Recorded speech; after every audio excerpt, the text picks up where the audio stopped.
Hi and welcome back. I'm Moshe Gersht, and together we're journeying through the depth and beauty of the Jewish calendar, inspired by teachings from the ZOHAR, the wisdom of Kabbalah, and Hasidus. In this series, we're going to dive deep into the spiritual significance and practical wisdom behind Sukkot.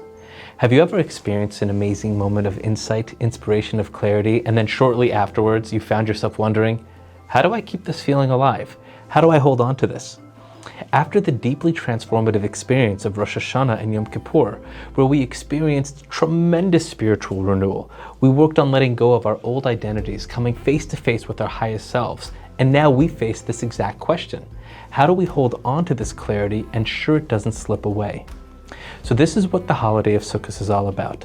It's our gentle container, a sacred space designed precisely to help us integrate and stabilize this newly discovered identity. You see, inner transformation can sometimes feel fragile. When you first experience deep spiritual clarity, it feels amazing, and yet it's new and tender and even vulnerable. You've just experienced the powerful intimacy known spiritually as panim b'panim, coming face to face with your highest self.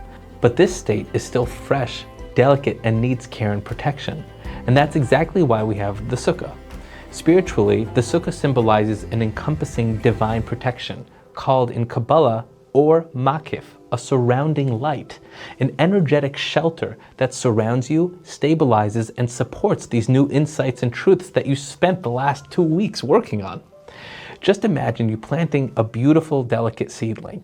At first you protect it, you shelter it from the harsh winds or intense sunlight because it's fragile and vulnerable. So we're going to do the same thing here. Spiritual transformation needs a gentle protection as it begins to take root deeply within you. The sukkah is also known as the sail of Emunah, literally the shade of our faith. After the intensity of Rosh Hashanah and Yom Kippur, your greatest spiritual practice is actually quite simple. It's about trusting deeply in the divine flow of life. Imagine resting in the gentle shade of a tree on a sunny day.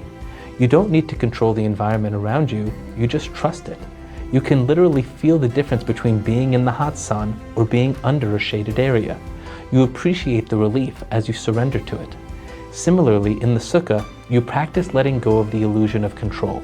You don't need to force reality into a specific shape. You trust that life is unfolding naturally. There's a deep remembering of who and what it is that's guiding and directing all of reality. And guess what? When you let go of and surrender control, you naturally experience profound joy. That's because joy never comes from clinging to outcomes. It arises spontaneously from trusting in this divine flow. Another deep idea, the Zohar compares the sukkah to the teva, the ark of Noah, which protected Noah during the chaos of the flood. The world, and parenthetically our lives, can often feel chaotic and volatile, and the sukkah gives us a safe space. The deep secret is hidden right within the word sukkah itself.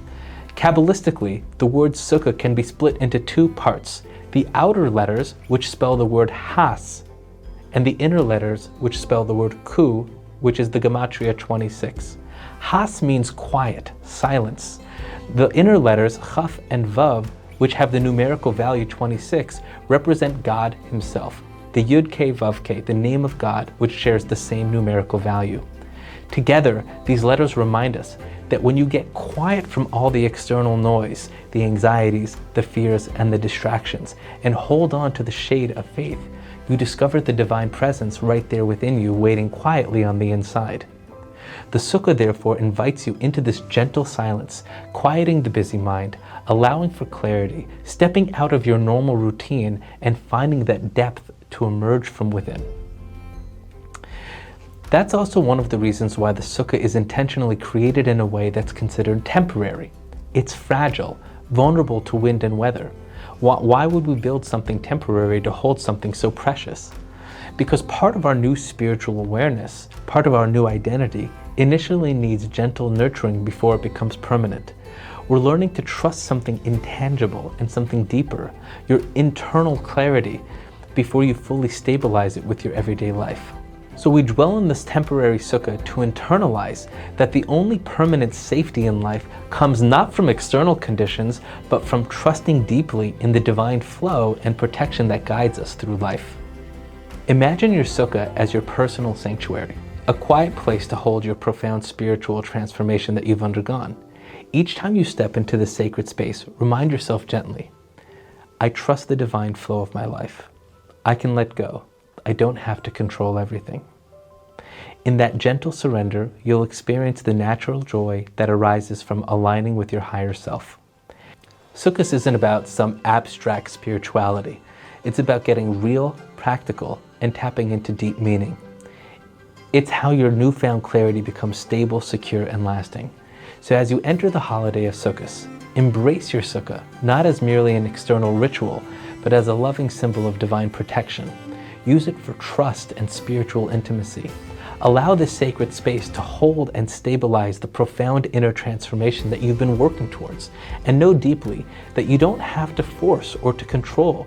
Simply trust and surrender. Rest in this gentle shade of faith and allow your new awareness and clarity and connection to integrate fully into your life. Because ultimately, joy is found not by holding tight, but by letting go. Trust this moment and trust the divine flow and enjoy beautiful freedom of knowing that you're safe, guided, and profoundly supported. Chag Sameach.